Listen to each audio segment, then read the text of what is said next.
بسم اللہ الرحمن الرحیم۔ السلام علیکم ناظرین۔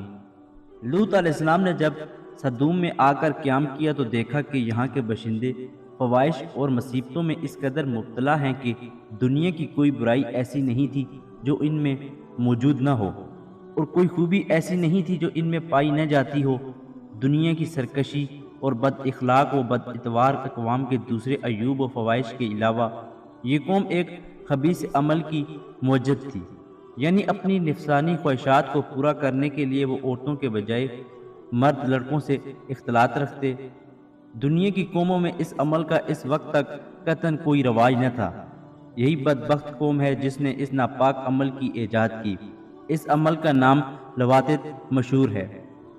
اور اس سے بھی زیادہ شرارت، عباثت اور بے حیائی یہ تھی کہ وہ اپنی اس بد کرداری کو عیب نہیں سمجھتے تھے اور فخر و مباحت کے ساتھ اس کو کرتے رہتے تھے۔ قرآن پاک میں ارشاد ہے کہ اور یاد کرو لوط علیہ السلام کا واقعہ جب اس نے اپنی قوم سے کہا، کیا تم ایسے فاحش کام میں مشغول ہو جس کو دنیا میں تم سے پہلے کسی نے نہیں کیا، یہ کہ بلا شبہ تم عورتوں کی بجائے اپنی شہوت کو مردوں سے پوری کرتے ہو، یقیناً تم حد سے گزرنے والے ہو۔ ناظرین گرامی، عبد الوہاب نجار کہتے ہیں کہ میں نے عبرانی ادب کی ایک کتاب میں ان کی بعض بدعمالیوں کا حال پڑھا ہے، جس کا خلاصہ یہ ہے کہ اہل سدوم کی یہ بھی عادت تھی کہ وہ باہر سے آنے والے تاجروں اور سوداگروں کے مال کو ایک نئے اور اچھوتے انداز سے لوٹ لیا کرتے تھے۔ چنانچہ ان کا یہ طریقہ تھا کہ جب کوئی سوداگر باہر سے آ کر سدوم میں مقیم ہوتا تو اس کے مال کو دیکھنے کے بہانے سے ہر شخص تھوڑی تھوڑی چیزیں اٹھاتا اور لے کر چل دیتا، اور تاجر بیچارہ حیران و پریشان ہو کر رہ جاتا۔ اب اگر اس نے اپنے ضیاع مال کا شکوہ کیا اور رونے دھونے لگے تو ان لٹیروں میں سے ایک آتا اور لوٹی ہوئی دو ایک چیزیں دکھلا کر کہنے لگتا کہ بھائی میں تو یہ لے کے گیا تھا اور تمہاری یہ چیز موجود ہے۔ وہ رنجیدہ آواز میں کہتا کہ میں اس کو لے کر کیا کروں گا، جہاں میرا سارا مال لٹ گیا وہاں یہ بھی صحیح، جا تو ہی اپنے پاس رکھ۔ جب یہ معاملہ ختم ہو جاتا تو اب دوسرا آتا اور وہ بھی اسی طرح کوئی معمولی سی چیز دکھا کر وہی کہتا جو پہلے نے کہا تھا، اور سوداگر اگر رنج و غم اور غصے میں اس سے بھی پہلی بات لٹا کر کہہ دیتا۔ اسی طرح سب اس کا مال عزم کر جاتے اور سوداگر کو لوٹ کھسوٹ کر بھگا دیتے۔ اسی کتاب میں یہ عجیب قصہ بھی نقل کیا ہے کہ ابراہیم علیہ السلام اور سالہ سلام اللہ علیہ نے ایک مرتبہ حضرت لوط علیہ السلام کی عافیت و خیریت معلوم کرنے کے لیے اپنے خانہ زار کو سدوم بھیجا۔ یہ جب بستی کے قریب پہنچا تو اجنبی سمجھ کر ایک سدومی نے اس کے سر پر پتھر کھینچ مارا، اس کے سر سے خون جاری ہو گیا۔ تب آگے بڑھ کر سدومی کہنے لگا کہ میرے پتھر کی وجہ سے یہ تیرا سر سرخ ہوا ہے، لہٰذا مجھے اس کا معاوضہ ادا کر،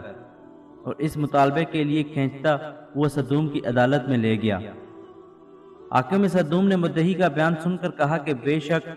سدومی کے پتھر مارنے کی اجرت دینی چاہیے۔ یہ سن کر غصے میں آ گیا اور ایک پتھر اٹھا کر حاکم کے سر پر دے مارا اور کہنے لگا کہ میرے پتھر مارنے کی جو اجرت ہے وہ تو اس سدومی کو دے دینا، اور یہ کہہ کر وہاں سے بھاگ گیا۔ یہ واقعہ صحیح ہو یا غلط، لیکن ان سے یہ روشنی ضرور پڑتی ہے کہ اہل سدوم اس قدر ظلم، فحش، بے حیائی، بد اخلاق اور فسق و فجور میں مبتلا تھے کہ اس زمانے کی قوموں میں ان کی جانب اس قسم کے واقعات عام طور پر منسوب کیے جاتے ہیں۔ ان حالات میں حضرت لوط علیہ السلام نے ان کو ان کی بے حیائیوں اور خباثتوں پر ملامت کی اور شرافت و طہارت کی زندگی کی رغبت دلائی، اور اس نے خطابت، لطافت اور نرمی کے ساتھ جو ممکن طریقے سمجھانے کے ہو سکتے تھے ان کو سمجھایا اور نصیحت بھی کی، اور گزشتہ اقوام کی بدعمالیوں کے نتائج و ثمرات بتا کر عبرت دلائی، مگر ان بدبختوں پر مطلق اثر نہ پڑا، بلکہ اس کا یہ الٹا اثر ہوا کہ کہنے لگے، اور اس لوط کی قوم کو جواب اس کے سوائے کچھ نہ تھا کہ کہنے لگے کہ ان لوط اور اس کے خاندان کو اپنے شہر سے نکال دو، یہ بے شک بہت ہی پاک لوگ ہیں۔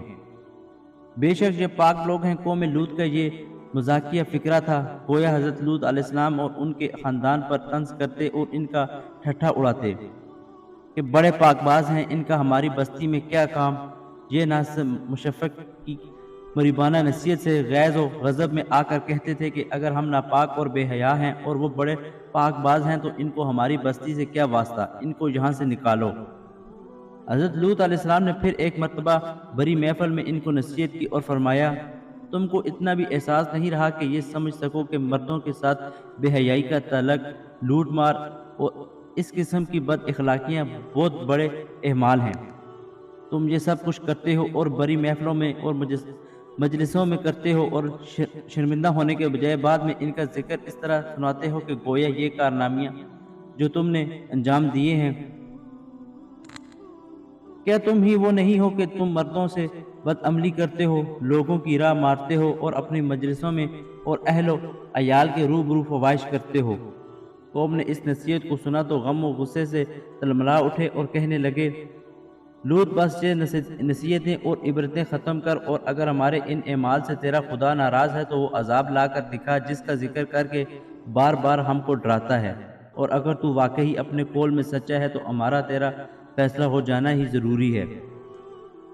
پس اس لوط کی قوم کا جواب اس کے سوائے کچھ نہ تھا کہ وہ کہنے لگے، تو ہمارے پاس اللہ کا عذاب لے کر آ اگر تو سچا ہے۔ حضرت لوط علیہ السلام کے ابلاغ حق کا قوم پر مطلق اثر نہ ہوا اور وہ اپنی بد اخلاقیوں پر اسی طرح قائم رہی۔ حضرت لوط علیہ السلام نے جہاں تک غیرت دلائی کہ تم اس بات کو نہیں سوچتے کہ میں رات دن جو اسلام اور صراط مستقیم کی دعوت و پیغام کے لیے تمہارے ساتھ حیران و سرگرداں ہوں، کیا کبھی میں نے تم سے اس صحیح و کوشش کا ثمرہ مانگا؟ کیا کوئی اجرت مانگی؟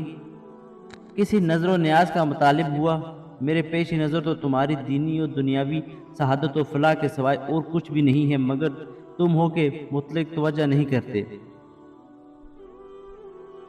مگر ان کے تاریک دلوں پر اس کہنے کا بھی مطلق اثر نہ ہوا اور وہ حضرت لوط علیہ السلام کو اخراج اور سنگساری کی دھمکیاں دیتے رہے۔ جب نوبت جہاں تک آ پہنچی اور ان کی سیاہ بختی نے کسی طرح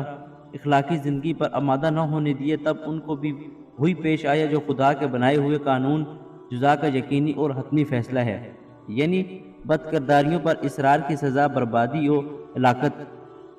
غرض ملائکۃ اللہ حضرت ابراہیم علیہ السلام کے پاس سے روانہ ہو کر سدوم پہنچے اور لوط علیہ السلام کے یہاں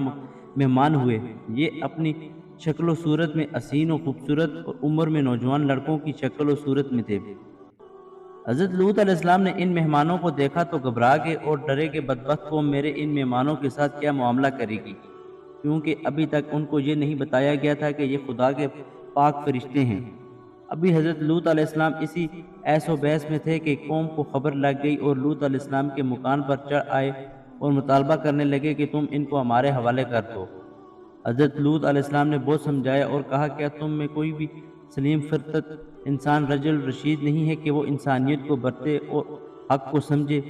تم کیوں اس لعنت میں گرفتار ہو اور خواہشات نفس کے ایفا کے لیے فطری طریقے عمل کو چھوڑ کر اس اعلال طریقے سے عورتوں کو رفیقہ بنائے اس ملعون بے حیائی کے در پہ ہو؟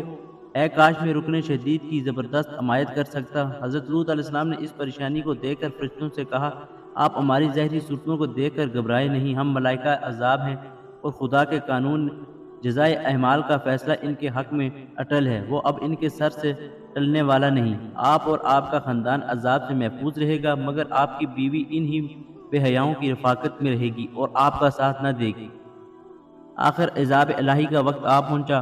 ابتدائی شب ہوئی تو ملائکہ کے اشارے پر حضرت لوط علیہ السلام اپنے خاندان سمیت دوسری جانب سے نکل کر سدوم سے رخصت ہو گئے اور ان کی بیوی ان کی رفاقت سے انکار کر دیا اور راستے ہی سے لوٹ کر سدوم واپس آ گئی۔ آخر شب ہوئی تو اول ایک ہیبت ناک چیخ نے اہل سدوم کو تہ و بالا کر دیا اور پھر آبادی کا تختہ اوپر اٹھا کر الٹ دیا گیا اور اوپر سے پتھروں کی بارش نے ان کا نام و نشان تک مٹا دیا، اور وہی ہوا جو گزشتہ اقوام کی نافرمانی اور سرکشی کا انجام ہو چکا ہے۔ اللہ تعالیٰ فرماتے ہیں کہ اور پھر جب ایسا ہوا کہ بھیجے ہوئے فرشتے خاندان لوط کے پاس پہنچے تو انہوں نے کہا،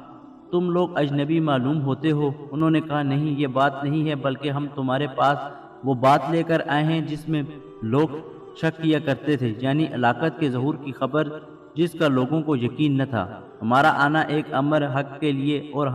ہم اپنے بیان میں سچے ہیں، بس چاہیے کہ کچھ رات رہے پھر پھر گھر کے لوگوں کو لے کر نکل جاؤ اور ان کے پیچھے قدم اٹھاؤ، اور اس بات کا خیال رکھو کہ کوئی پیچھے مڑ کر نہ دیکھے، جہاں جانے کا حکم دیا گیا ہے اسی طرح رخ کیے چلے جائیں۔ غرض کہ ہم نے لوط پر حقیقت حال واضح کر دی کہ ہلاکت کا ظہور ہونے والا ہے، اور باشندگان شہر کی بیخ و بنیاد